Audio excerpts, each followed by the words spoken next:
Scott Yaurabasu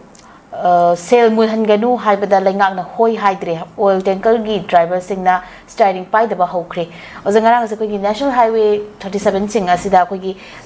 illegal taxation, Kogi Tatabagi Mari Lenana, oil tanker sing Asina Kogi, starting Tatope Konjanga Singarang, the Hokre, Adubu, petroleum products sing a sea Kogi. KFNP director na pungdok pa matungin na di petrol numit mapan ni diesel gi numit kun mga kerosene numit kun 38 chakthong gas numit 38 ni stock ka lagi mi pai bi ganu hana KFNP kanu PD na hybrid highly hepatitis masida was a miyam na su thau phangre dra haiba gi mi pai ba ma pokpa khogi panglai da khoi pakat bot lai hai ga dra khogi ngarang de gi su ure khogi thau au du gi sigi matang chila pho jaga stock ka su mayam lai ri hai ri khoi KFNP di director di sai matang so ka mai na thamni ni sa ngasi bok da khoi na sathare ba keno se mo gi stock record ki matung in le rong ani ko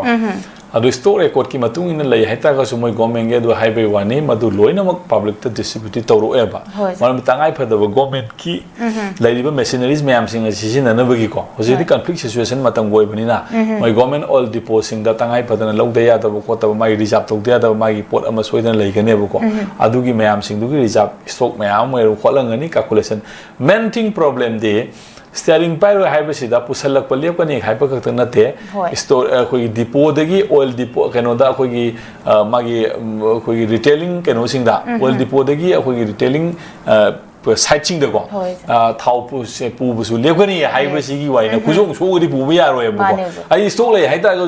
to a Huipuki, the Yishing, Lupam, the Siang Panikan, the Amanikan, the Kenoma, Upayama, Lata, not Regadi, Kuzong, so the Purpia with the or Canosing da, who is telling outlet Mayam Singsida. See, I took my minister with the Gaba. Government Toana Gari, who you wire another could have told us, seen a very black, the government mechanism to put over the neighbor. Taudi Pangatra, the Nosia. Tau, well, the Taupi. The oil depot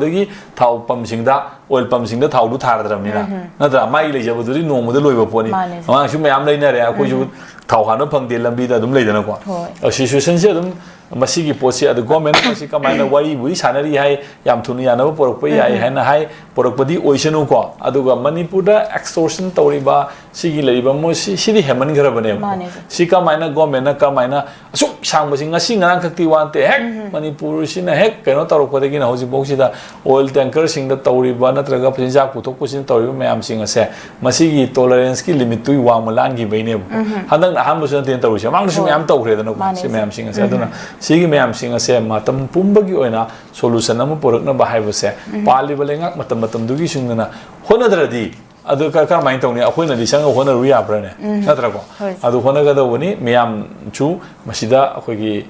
cooperation piga dabani leiba mayam puna makse yam thuna haiba pot mayam sing se akhoi athuba matam da yana porokna mayam ge awase kohon nawa khogi lengak sina akan ba thabak lokhat piu haibase ai sumaina thamningi Yamna chumo from Noza, Zamathang Dom Lakjake,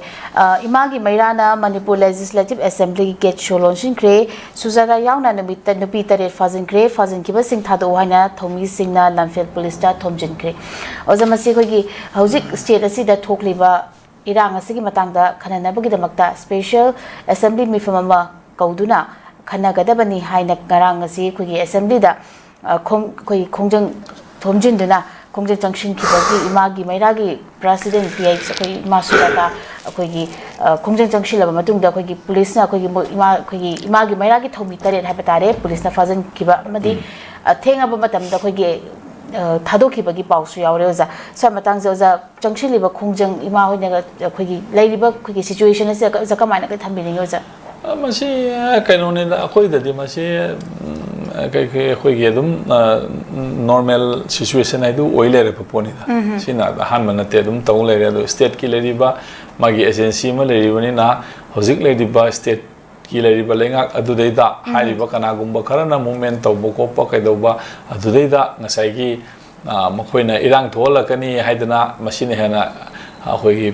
Hosic Ladyba, peace and the tranquility as a Asagi and a few Makahakani, Hana State Kikanosing in a Madu Loba Taragadi, High River Madu the Yaw musing Pazan weapons and by State Tahan already prerogative Mokoida right Lake Rabanem. Police start my judgment lating at the Punkumari Bokti my custody, Matambaya equally having a similar provision Labanina, Madugi Manunda, Mokoina, Karigumakara, High River Singsina, unwanted situation ama oirak pe yai hena khalaga phajan ba oiramgani na khalle bo ko aduga madugi maral leiba leitaba chumba chumda bai dudi kona waeng adoni na adu state di mau da hana pungku mari bok di detain to wi ya haba mawnda grant ama pithokhrabani na madugi manung chana mari thawak to lokhalak pe wane bu ko aduga irang haiba manipur si di sina chummi sina lali haiba gi wa leitre adum manipur si di adum akhoi di masi normal lena dum lowa dum leira po ne bu akhoi leiriba position se it is not an new normal ne new normal it is not a new normal it is a adum normal ne basi posi adun adum masireda thodona my perspective I do ne bu ko nan bu sum bai di court na judgment pi gedam ne ama tawdam ni adum moi senghel li ba khongjang adu ada mayam sing asidi manipur di khongjang asidi loiba nai draba adum